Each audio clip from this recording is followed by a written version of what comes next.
Hello everybody, my name is Roxtus. And I'm Soulgale. And welcome back to Elden Ring. What? So, we got two bosses left. But I wanted to show right off the bat how we got so many souls. It's this bird right By here. this burb.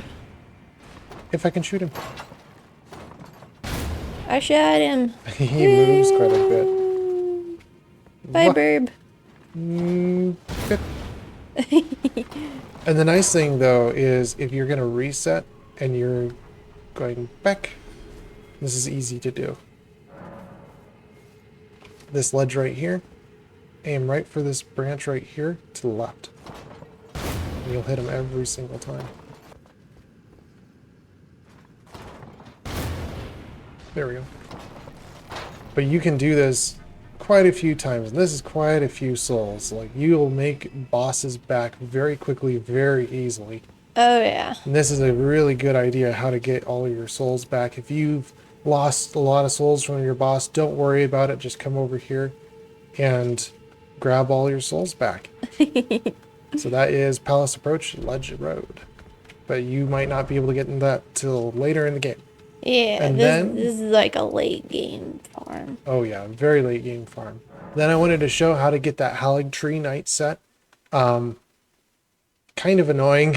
Yeah. Because the guys at the very front of the area where the Putrid Tree Avatar, they'll drop the entire set. Every other knight will drop the entire set except for one part.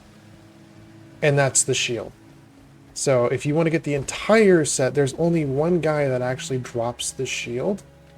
And he's from this area, and you just drop down a few branches and he's right down below. Which is very poopy because one... Why don't they all drop the shield? Why don't they all drop it? Yep. He's right here. Whoop. And he actually drops the shield. All the other knights have the shield, but they don't drop it. Which is very weird for the drop tables. So that's how you can get the entire Haligtree Knight set. You can start from here. You can start from over here and kill the Putrid Tree Avatar. And then there are two knights. Oh, died. But they're tough. yeah. You can start from here though at the Infernal inner wall. But they don't drop the shield. But if you're not wanting the shield, you can just grab the entire set right here. I'll wait for you to get your runes back. Yes. Alright. Alright, I got my runes back. Yeah. So yeah, I just wanted to show that just in case you guys were trying to get your souls back after a bad boss fight and you lost a whole bunch of runes, and that's a good way to get your runes back, and or the Haligtree set. Yeah. Alright. Alrighty, we're back to it. I believe we move west. We go here. You sure? Yes. There's the Queen's side of Grace. This is where the Queen's bedchamber is. It's just like the other one. You go up the route. At least it's not like Dark Souls 3 where everything is like an anthill. Yeah. Sometimes places here too are like anthill. So you go up this route? Yeah, you go up that route. Oh, so weird. It's just like when you go to fight Margot.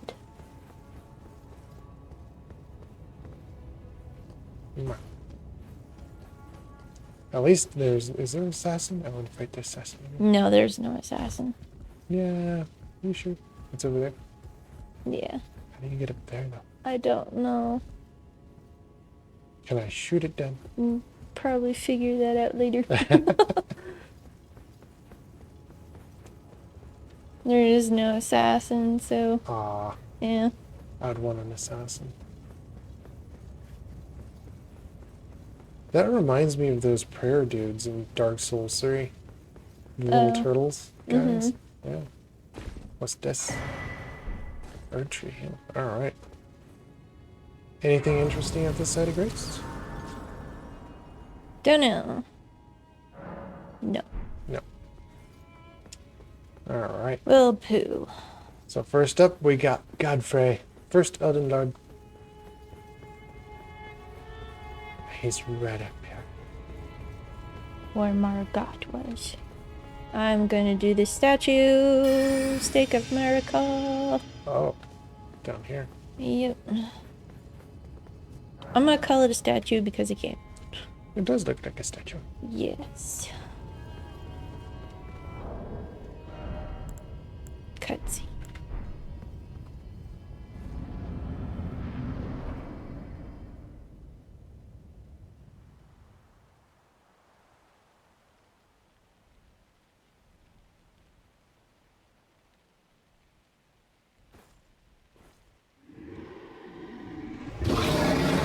Ooh.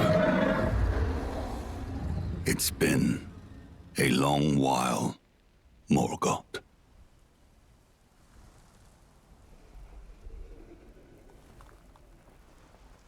Oh.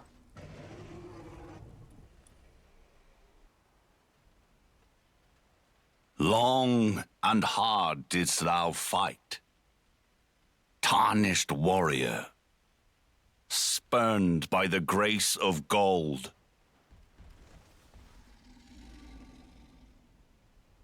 Be assured the Elden Ring resteth close at hand.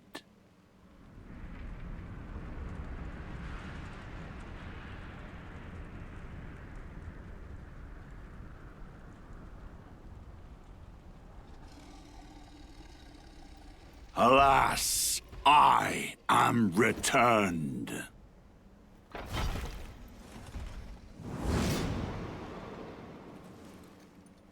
To be granted audience once more.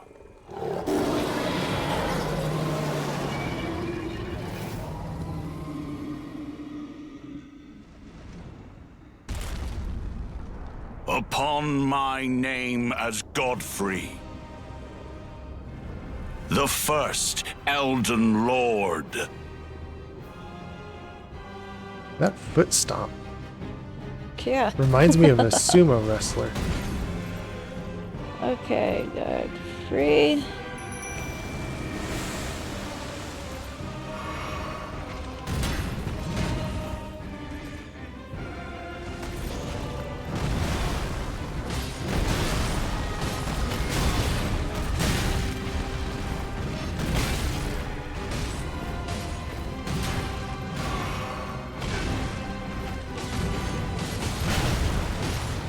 Alright, phase 2.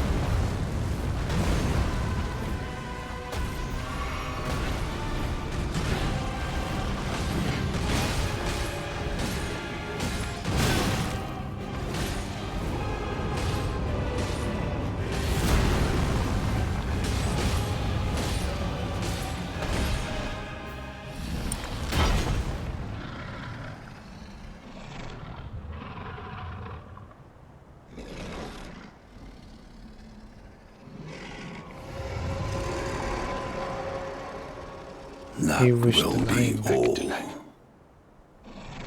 Thou didst me good service, Sirosh. Oh, he kills the lion.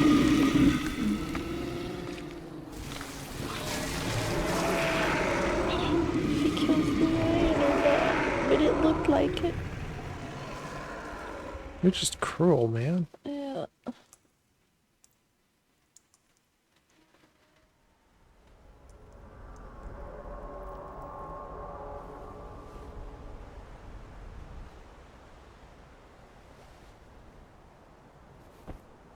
I've given thee courtesy enough.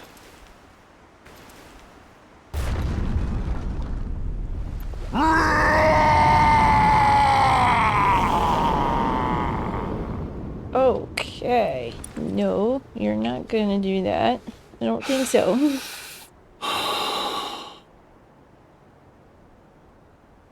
Now I fight as Horalu. Warrior! The anime is with him. I'm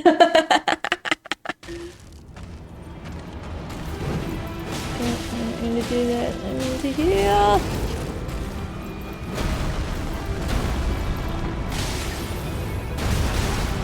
Oh, I thought I got that one. Got him.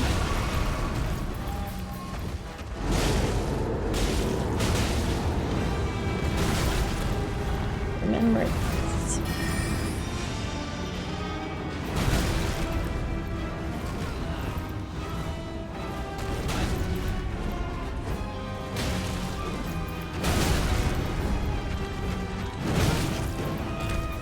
Ooh. It's like what the omens do.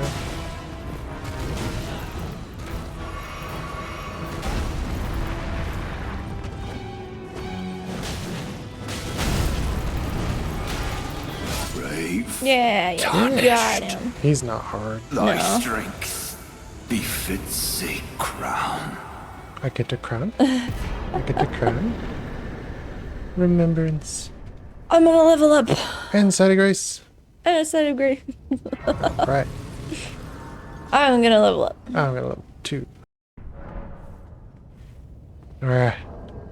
Are you ready? I'm ready. I got my crown on.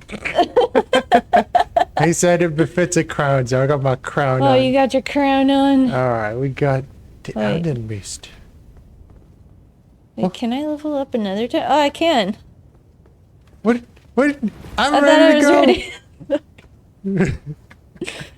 Oh, I thought I could. I can level up I again. can't level up anymore. I'm ready Okay, to go. I'm good. I'm ready to go. Let's go. Yeah. The Elden Beast. Well, this is gonna be Red Dragon. Making our way up the throne to become Elden Lord. Oops, take America first. America. Gotta do that. Touch the golden light. The golden glow. I'm king. It's so bright. It's too bright. It burns.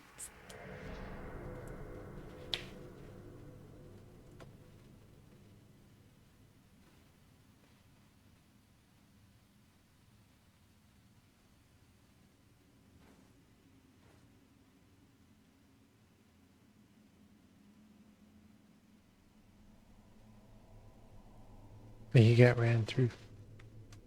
Oh. That's Marika.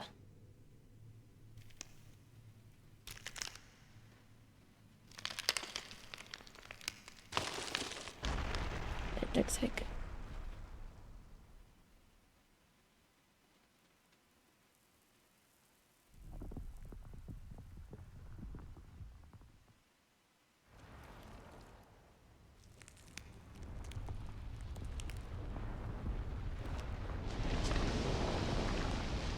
Who is this?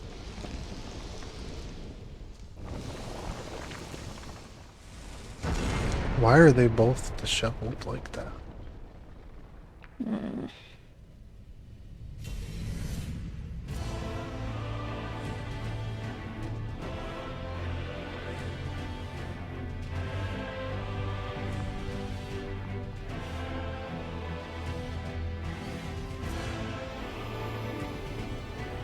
Oh. Okay.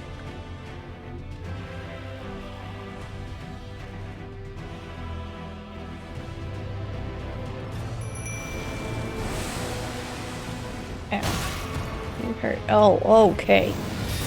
You hurt. Wait, how am I healing? What?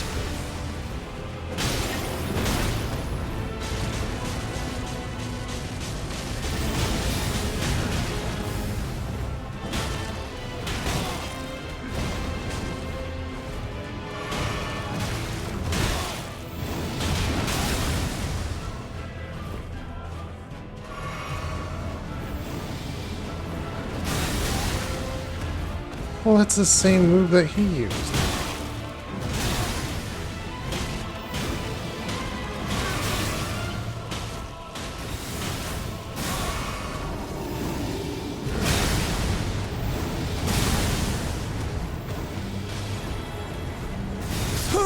Oh. I died. I died first time. And I didn't even get a chance. Oh, really? Yeah. He just one-shot you? He just one-shot me.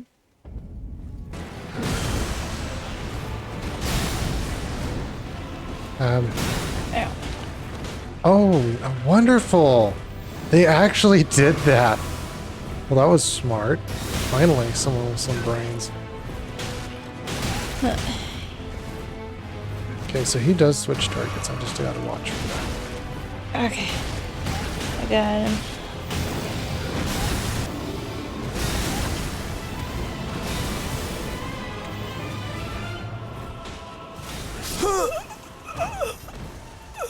Okay.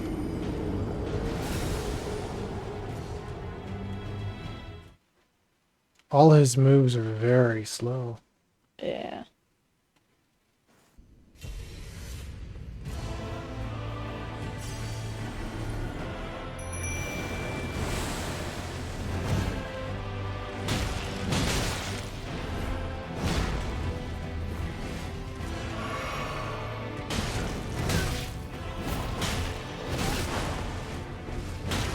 The Elden Beast.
Haha!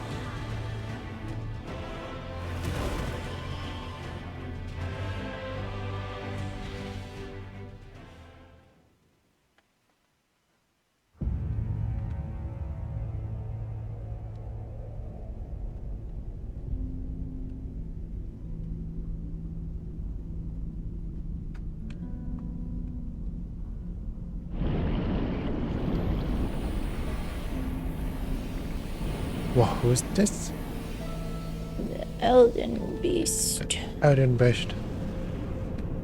Oh. Are you gonna eat his body?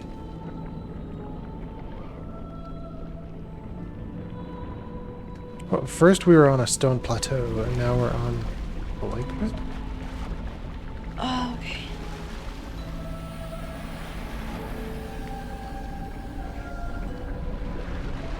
Oh! Was that half health? That was a for health.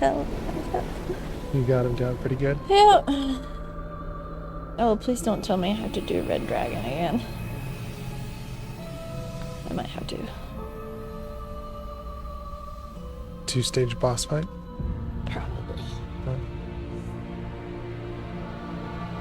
It's very pretty. He is a very pretty boss. He's so pretty. His edges are interesting. It's like this sentient being. Whoops. Okay, so I don't get a respawn.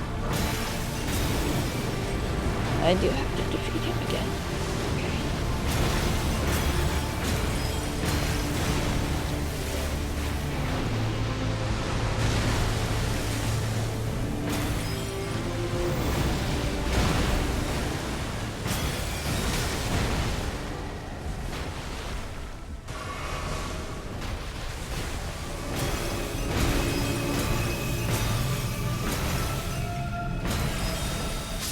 Oh!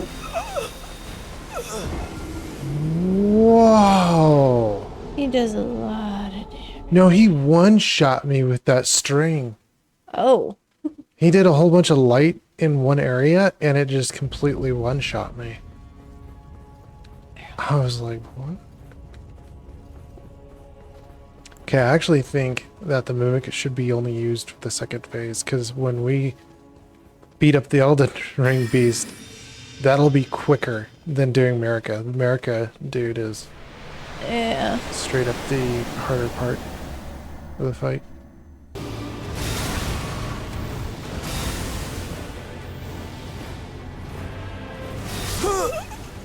Oh. So I escaped it, so you killed me?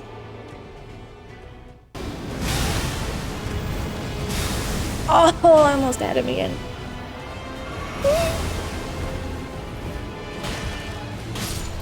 There we go.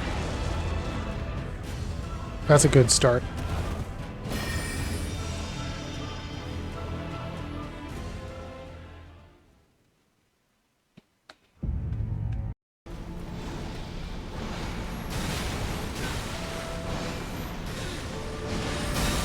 Oh, finally.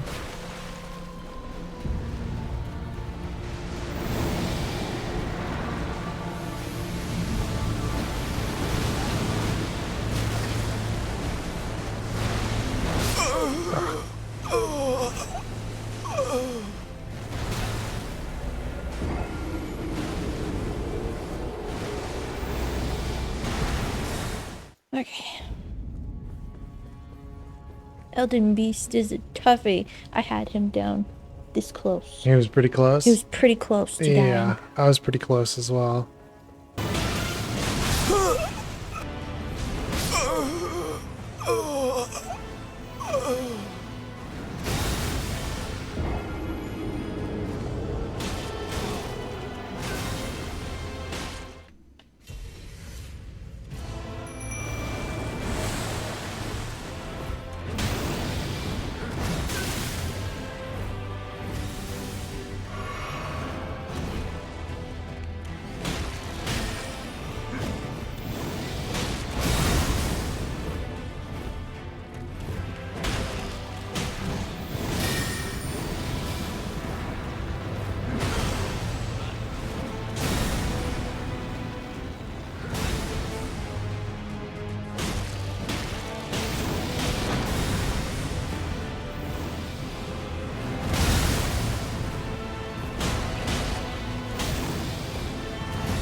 Oh, are you kidding me?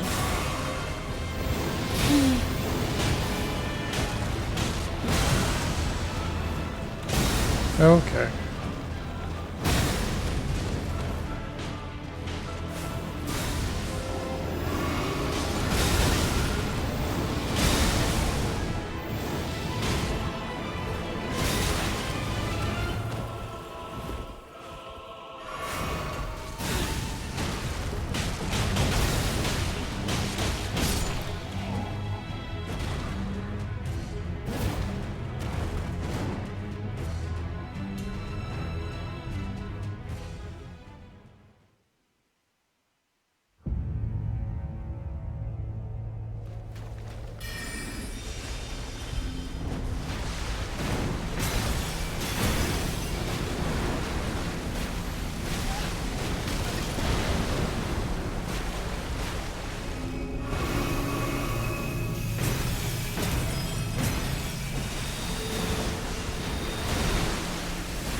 Got him.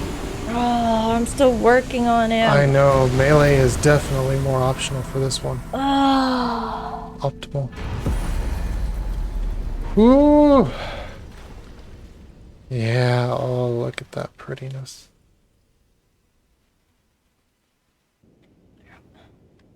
Just auto him. There you go. Okay. Yeah, it's just like he's so low, just auto him. I finally beat him! Rather than having the large wind up and you don't know if you're gonna hit him, just hit him.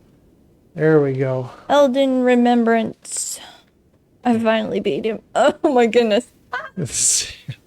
To be honest, I think my club did a lot better there because I didn't have to do a large wind up and then he doesn't run away from you. Yeah. Gosh. Let me do this. Well, are you ready? I'm ready. Oh, you go closer. Go closer. Are you ready I'm ready. for the last thing? Yes. Yes.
Oh, a dogged fellow, aren't we?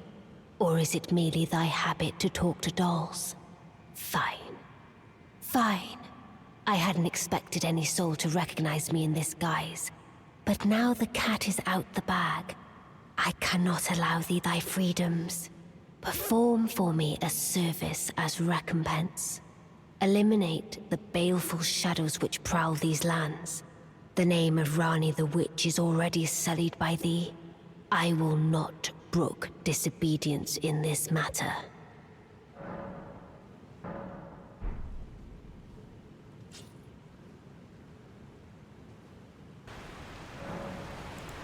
Let us speak of the past a while. I was once an Empyrean, of the demigods. Only I, Makar, and Melina could claim that title. Each of us was chosen by our own two fingers, as a candidate to succeed Queen Marika, to become the new god of the coming age, which is when I received Blythe, in the form of a vassal tailored for an Empyrean. But I would not acquiesce to the two fingers. I stole the rune of death, slew mine own Empyrean flesh, casting it away. I would not be controlled by that thing. The two fingers and I have been cursing each other ever since, and the baleful shadows are their assassins. Even when I turned my back upon the two fingers, Blythe remained my loyal ally. Though he was created a vassal for an Empyrean, he was a colossal failure on the part of the two fingers. Blythe and E.G. both. Art willing to give too much to me, yet they both understand what lieth beyond the dark path, that I must betray everything and rid the world of what came before. Should I add thee to the list? Another one. Kind of heart. As kind of heart as they. This form hath loosened my tongue. I've let slip too much. Forget what thou'st heard. Forget.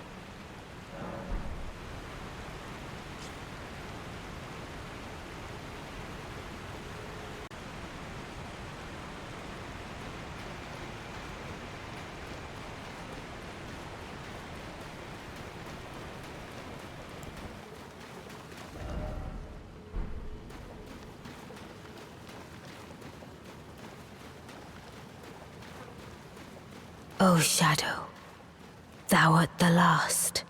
Tell the two fingers that Rani the Witch cometh to rend thy flesh with a fateful wound, ne'er to heal.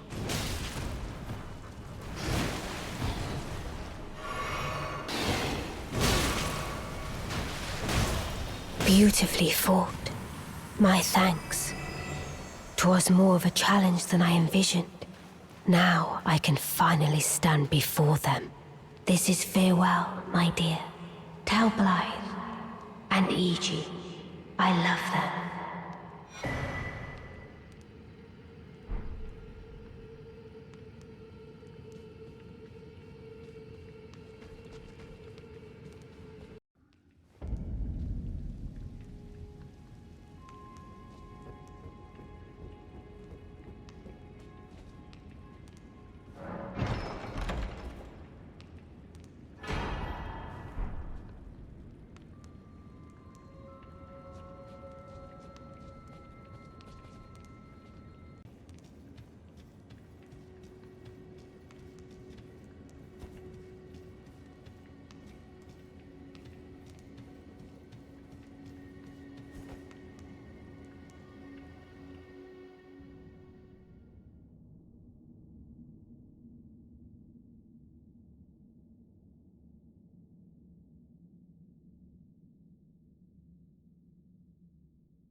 So it was thee who would become my lord. But I am pleased, however. Thou art a fitting choice. I go now to the night sky. It is there I shall find mine order. I bid thee, travel the path of the Lord, and once all is done, we shall see each other once more.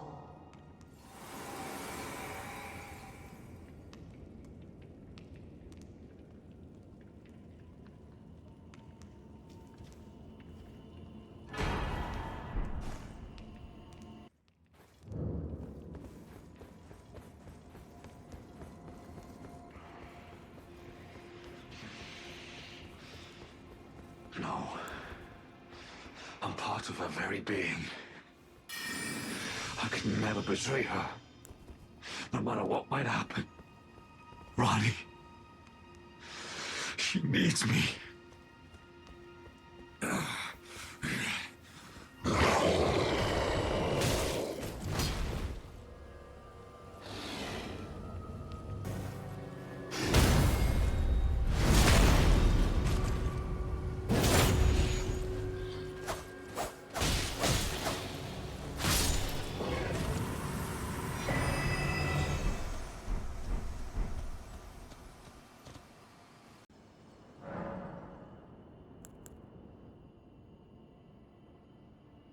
I take it thou hast noticed. I shouldn't be surprised. I thought I might expound a little further upon the order I envision.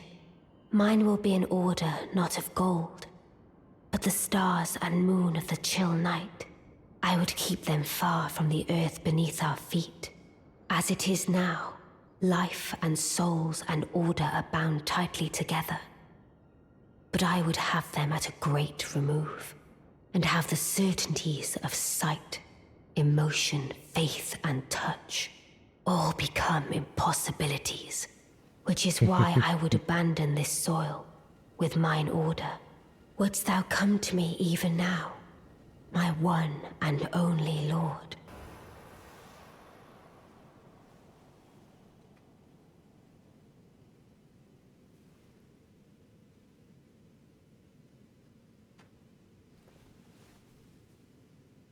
The battle is over, I see.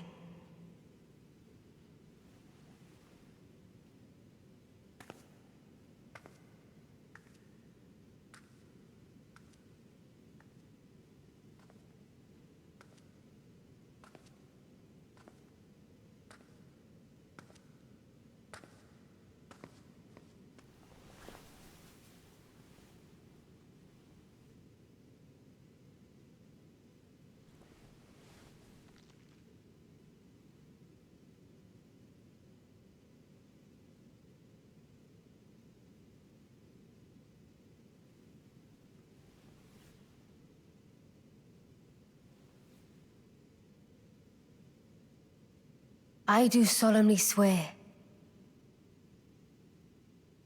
to every living being and every living soul. Now cometh the age of the stars. 1,000-year voyage under the wisdom of the moon. Here beginneth the chill night that encompasses all, reaching the great beyond. Into fear, doubt, and loneliness, as the path stretcheth into darkness.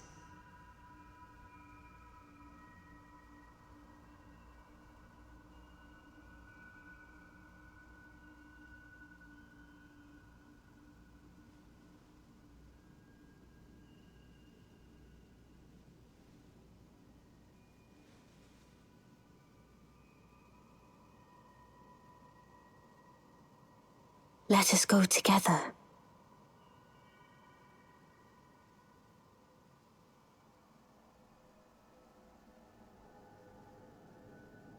My dear consort eternal.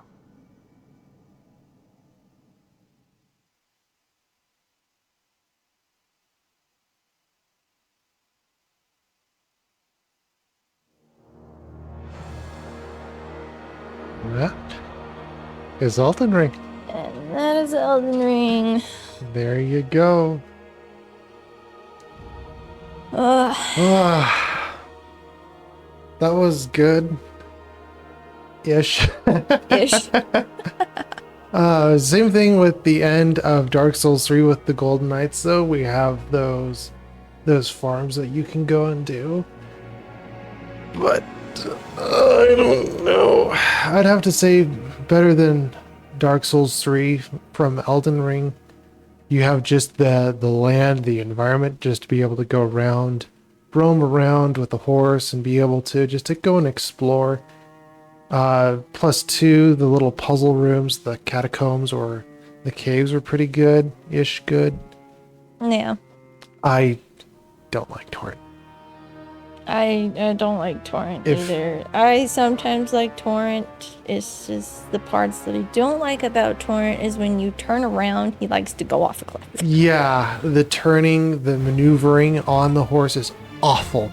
Yeah. And especially when the horse doesn't scale or like you can't customize Torrent. Like, I wish I could take the packs off of the horse's back and just make him like a clean look, and clean him up and, maybe even have a muck, like a stable, and you can clean him up and you can change his armor if he had armor that you could put on the horse. That would be lovely. Something more in depth, but just having the horse as just a utility to run around.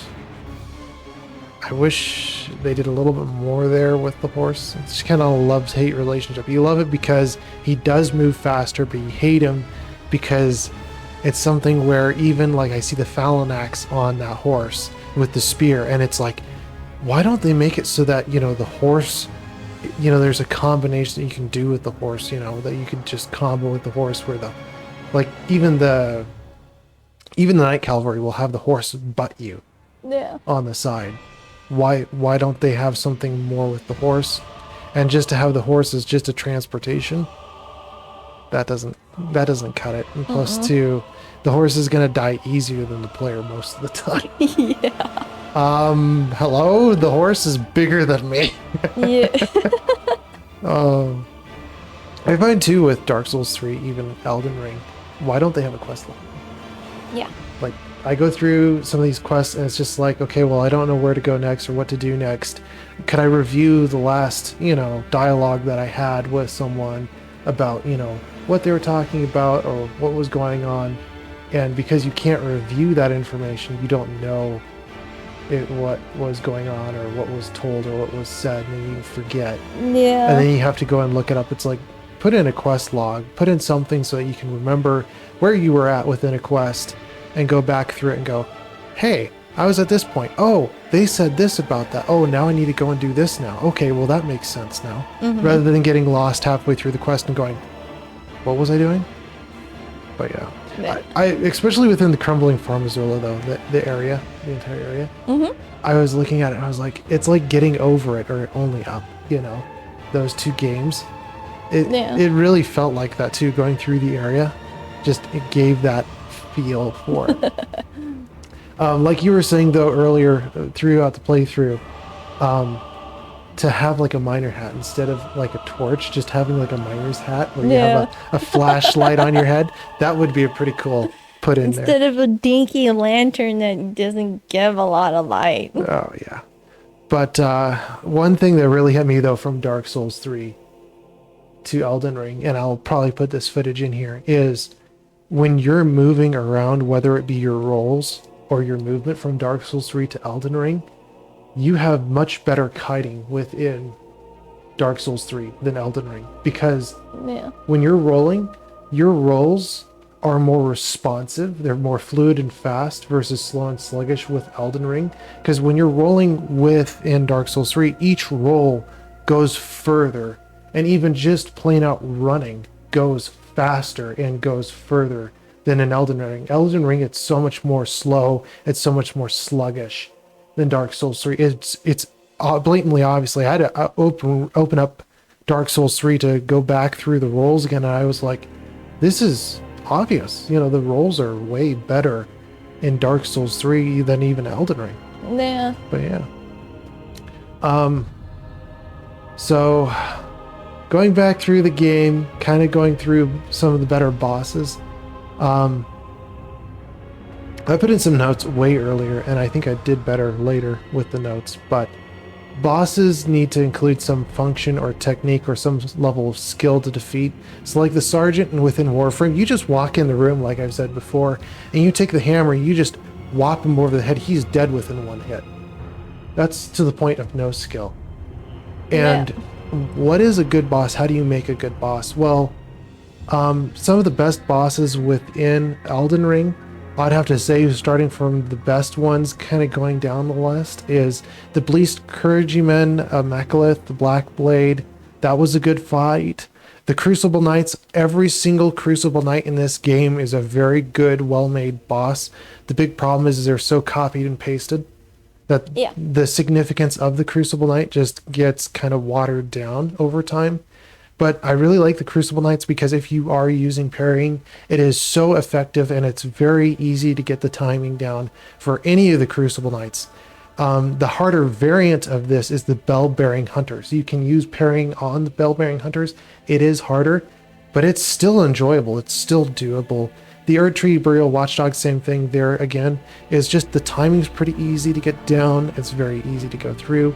The Fire Giant was really a good boss as well. It kind of reminds me in Dark Souls 3 of the High Lord Volnir, if you've ever played or done either of those bosses, because you can break down the braces on both of the wrists of High Lord Volnir and the Fire Giant. You can break off the ankle bracelet. Royal Knight Loretta, also a pretty good boss. The Worm Faces remind me of just like a giant mimic. It's just this giant mimic. I like that they went from just tiny mimics with chests, for heads, and then they went to this worm face. But I really wish that they kind of kept the mimics in this game. Yeah. Like they were in Dark Souls 3, where you have the chest and you open it up and you don't know what to expect. And then it eats your face. It's like, nyam, nyam, nyam, Yum, nyam. yum. So Black Knight's Cavalry again, or the Knight's Cavalry again, very good boss. Blackblade Kindred, Valiant Gargoyles, or Guardian Golems, all kind of in the same area. Pretty good. The Red Wolf, Red Dragon, pretty good. It reminds me of the first boss from Dark Souls 1. I don't know what the dog's name is on that one. Margit, the Fell Omen, Morgoth, the Omen King, Onyx Lord, Renelia, Queen of the Full Moon, Black Knife's Assassin. In Sage's Cave, I love that. Gave some technique to the game, some idea to the game. Magma Worms, I loved every single Magma Worm we carried classed. It's just the lava, what to expect. Yeah. Begin Journey 2. If you do not start over now. No, I'm not going to start with that right now. No. But yeah, the Black Knife Assassin I really enjoyed because he would just go around the cave, do that. Magma Worms, I really like those. Graven Warden Duelists are pretty good. The Falling Star Beast was pretty good. With the newer bosses, what was the guy that we just fought? And I died to him several times. Red Dragon? Goffner or Godfrey. Not Godfrey. It started with a G. The all-knowing dude. Oh, Gideon. Gideon The all-knowing. Gideon I thought was pretty interesting because he had all those spells that he threw at you.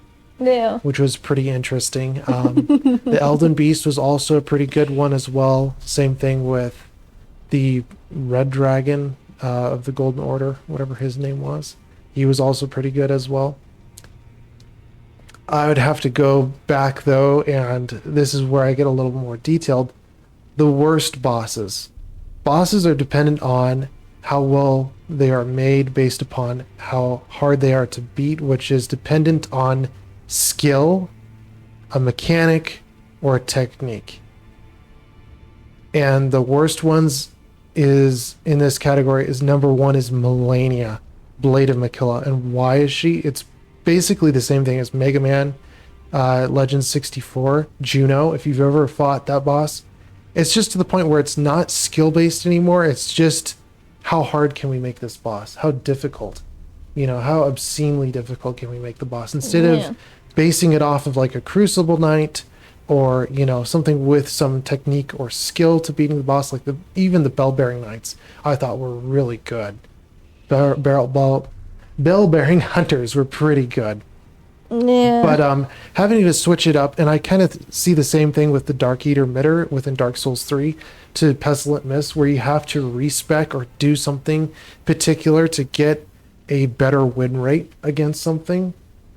Why do I have to respec to just fight a boss? It's the same thing as if you're looking at Wyrm, where you're having to use a specialty weapon to take him down, or the God-devouring Serpent Rykard, where you have to use the Serpent Hunter or the Storm Ruler to kill the boss. You have to use a specialty type weapon to kill the boss. And again, with Melina, it's not really based upon skill.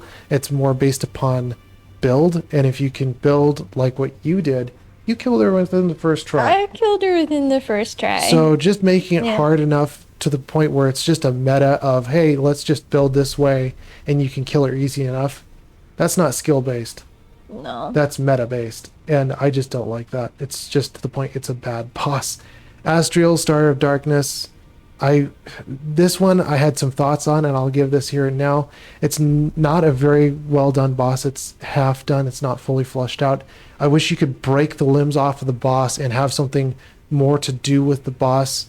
It's like the Natural Born of the Void, Astriel Natural Born of the Void, but I wish they had something more there. It just doesn't feel all the way done.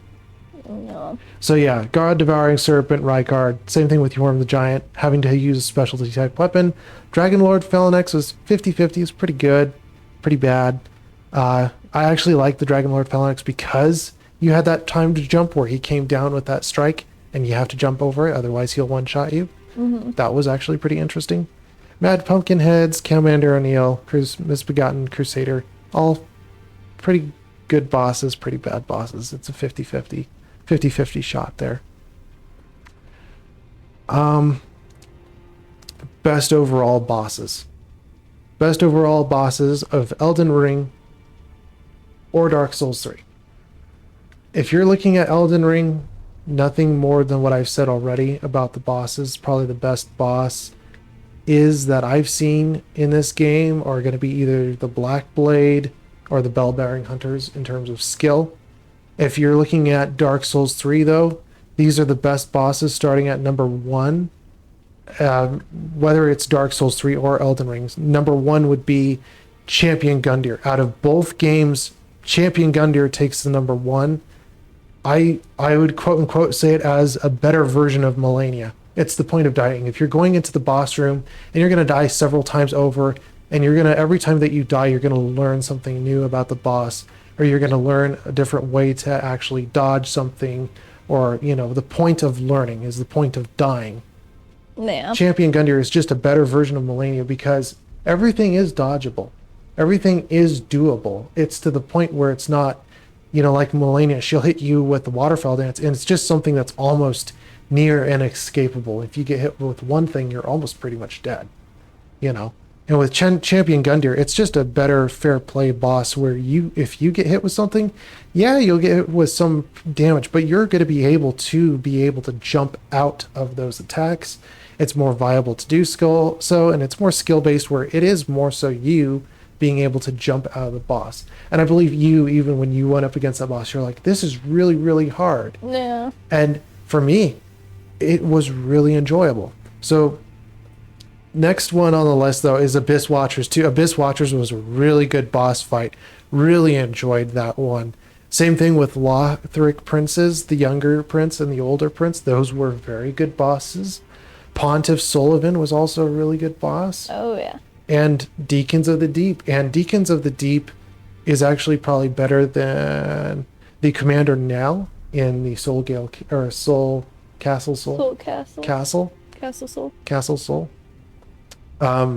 Kind of the same idea there. That, like, you've got multiple minions out there that can be able to attack you with the Deacons of the Deep, but when you talk about Neil, it's like you've only got 2 people out there.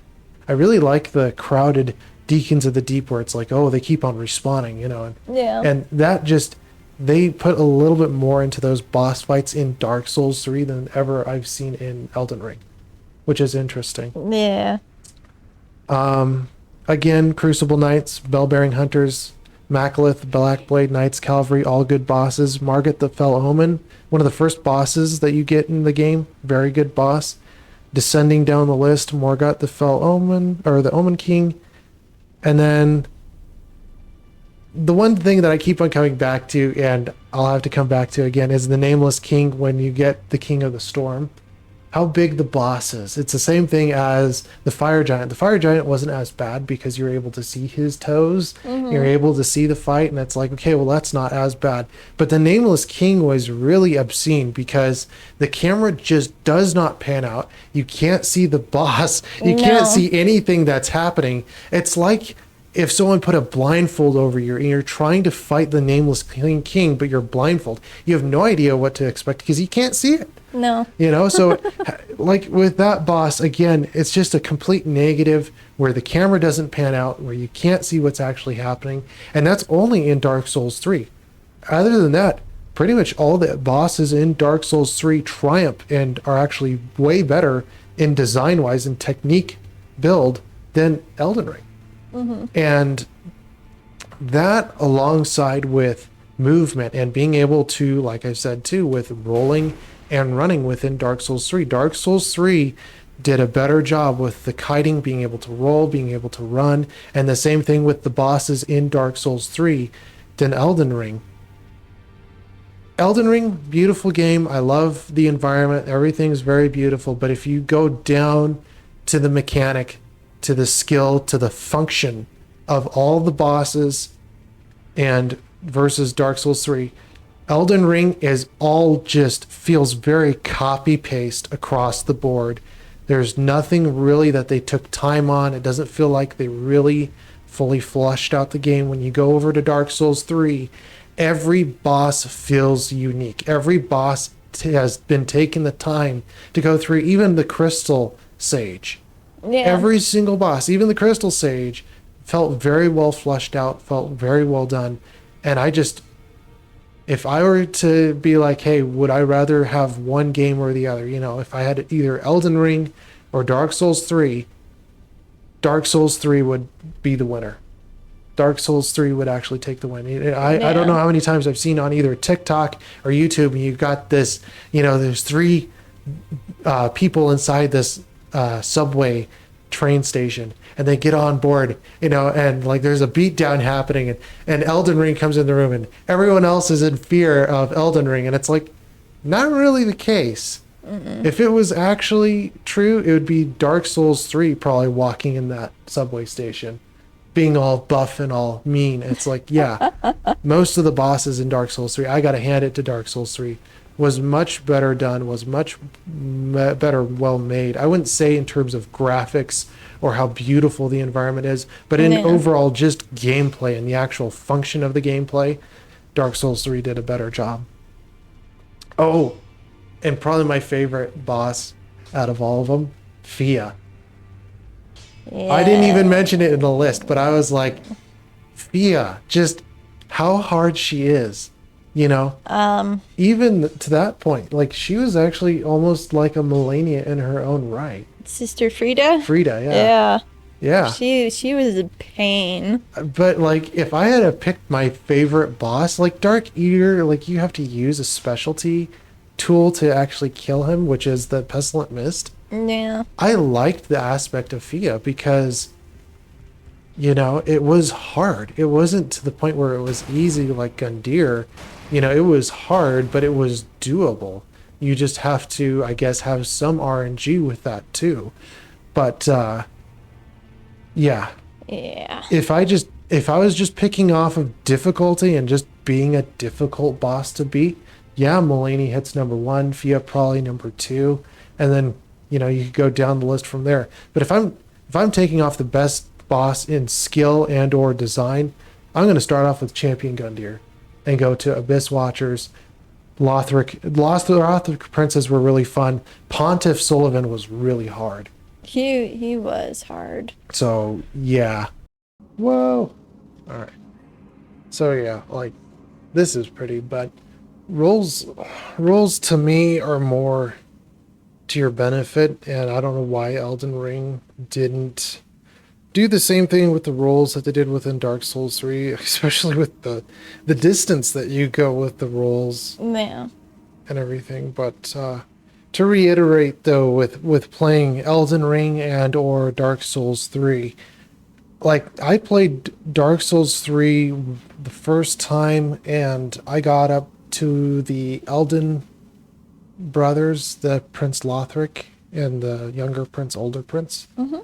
And then from there, I was just like, and that was my first time going through, and I wasn't able to get any further than that. And then the second playthrough, which we did together, which you can find here, but we went through, and that was your first time going through, and my first time fully finishing the game and getting through the game. Yeah. So technically, I've only played it kind of half the first time, and the second time I finally finished it. And then Elden Ring, I've only played just this once. So it's not like I've played multiple times of Elden Ring or multiple new games or anything like that.